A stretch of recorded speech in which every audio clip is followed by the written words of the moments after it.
దాని తర్వాత పొదిళ్ళలో రైతుల పేరు చెప్పి మీరు చేసినటువంటి అరాచకం ఏంటి, మహిళల మీద మీరు సృష్టించినటువంటి తీవ్రమైనటువంటి దాడులు ఏ రకంగా ఉన్నాయి.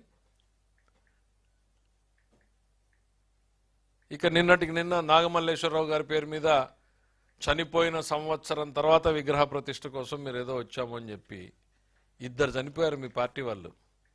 కనీసం బండి ఆపి నిలబడి వాళ్ళ పరిస్థితి ఏందని పలకరించావా? కర్కశ హృదయం మీది. ఒక్క సెకండ్ కూడా ఎవరు మీ వాళ్ళు ఆపలా. అతను కింద పడితే ఎత్తి అతను ఆడ రోడ్ డివైడర్ మీద పడేసి వెళ్ళిపోయారు. మళ్ళీ మా ప్రభుత్వం అతను 108 సర్వీసెస్ పంపించి హాస్పిటల్కి చేర్చింది, కానీ ప్రాణం పోయింది. 2 ప్రాణం పోతే కనీసం వాళ్ళని ఏంటి అనేటువంటి పరామర్శించేటువంటి ఓపిక లేదు. కానీ సంవత్సర క్రితం చనిపోయినటువంటి అదేంటి మళ్ళీ మా పాపం అంట. పోలీసులు బెదిరించారంట. ఎవరయ్యా గవర్నమెంట్లో ఉన్నది ఆ రోజున? ఎఫ్ఐఆర్ పెట్టిన రోజున గవర్నమెంట్లో ఉన్నది ఎవరు? జగన్మోహన్ రెడ్డి గారు. ఎఫ్ఐఆర్ కాపీ ఇది 5/7/2024. జగన్మోహన్ రెడ్డి గారే ఆపద్ధర్మ ముఖ్యమంత్రి. కౌంటింగ్ రోజు, కౌంటింగ్ తర్వాత రోజు జరిగినటువంటి సంఘటనలు ఇవన్నీ కూడా. బెట్టింగ్ కట్టాడు, బెట్టింగ్లో డబ్బులు ఊర్లో వాళ్ళందరూ వచ్చి ఆయన మీద తిరుగుబాటు ఏదో చేస్తే ఒకరు మీద ఒకరు పోయి పోలీస్ స్టేషన్లో కంప్లైంట్లు ఇచ్చుకున్నారు. మీ ప్రభుత్వంలో నువ్వు ముఖ్యమంత్రిగా ఉండగా జరిగినటువంటి సంఘటనలకి మేం బాధ్యులమా? మాకేం సంబంధం? నీకు అంత సంవత్సరం తర్వాత విగ్రహాన్ని పెట్టి ప్రేమను కనపరుస్తా ఉన్నావు. మరి సొంత బాబాయ్ కుటుంబాన్ని పరామర్శించలేకపోయావు. 5 ఏళ్ళు 6 ఏళ్ళు అయిపోయినా బాబాయ్కి కూడా ఓ విగ్రహాన్ని పెట్టించుండొచ్చు కదా. విగ్రహాల పేరుతో పర్యటనలు చేసినటువంటి చరిత్ర మనకుంది కదా. ఈ రాష్ట్రం మొత్తం మీద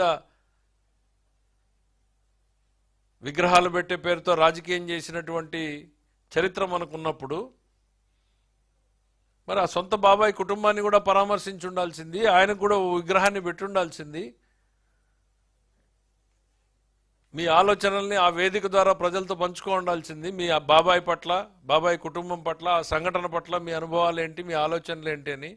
ఈరోజు నాగమల్లేశ్వరరావు గారు వేదిక మీదకి వెళ్ళి కులాల ప్రస్తావన ఎందుకండి? ఒక ముఖ్యమంత్రిగా ఉన్నప్పుడు మీరు అట్లే చేశారు. మాజీ ముఖ్యమంత్రిగా ఉన్నప్పుడైనా మీరు మారుతారనుకుంటే ఇప్పుడు అట్లానే మారుతా ఉన్నారు. నాని అమాయకుడు, వంశీ అమాయకుడు, జోగి రమేష్ అమాయకుడు,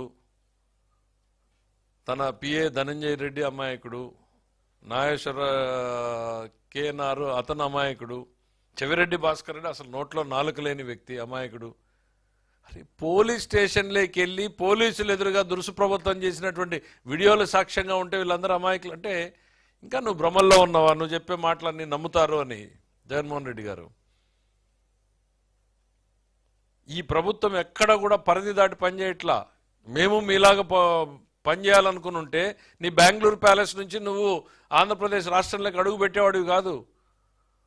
పవన్ కళ్యాణ్ గారు వస్తే మీరు అడ్డుకున్న రోజుల్ని మర్చిపోయారా? చంద్రబాబు నాయుడు గారు ఎయిర్పోర్ట్లోకి వెళ్తే ఎయిర్పోర్ట్ రన్వే మీద దించింది మర్చిపోయారా? చంద్రబాబు నాయుడు గారి ప్రభుత్వం ఉంది కాబట్టి నువ్వు రాష్ట్రంలో స్వేచ్ఛగా తిరగలుగుతున్నావు. కాకపోతే సుప్రీంకోర్టు, హైకోర్టులు చెప్పినట్టుగా ప్రజల జనజీవన విధానానికి భంగం కలగకుండా, శాంతి భద్రతలకు విఘాతం కలగకుండా మిమ్మల్ని తిరగమని చెప్పి మాత్రమే మా ప్రభుత్వం ఆర్డర్స్ ఇచ్చింది. 100 మందితో వెళ్ళమంటే మీరు ఏం చేశారు? రండి రండి రండి రండి అని ఆర్కెస్ట్రాడ్ ఒక కాల్ సెంటర్ పెట్టి అందరికీ ఫోన్లు చేసి ఇన్ఛార్జీలు పంపించి ప్రతి కాన్స్టిట్యున్సీలో నుంచి ఇంతమంది రావాలి అని చెప్పి టార్గెట్లు పెట్టి రోడ్డు ఎక్కాలి అని చెప్పి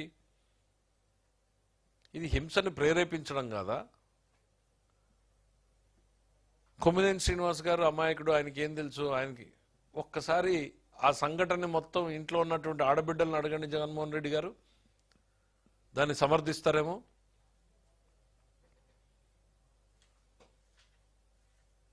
మీకు అట్లాంటి ఆలోచనలు ఉండవులే. ఇంకా సొంత తల్లి చెల్లి పరిస్థితి ఏంటి అనేటువంటిది అర్థమైంది. చెల్లి మీదనే నిఘా పెట్టినటువంటివి నీకు ఇవన్నీ పెద్దగా స్పందిస్తావు, పట్టించుకుంటావు అని అనుకోవడం కూడా మాకు భ్రమే అవుతుంది.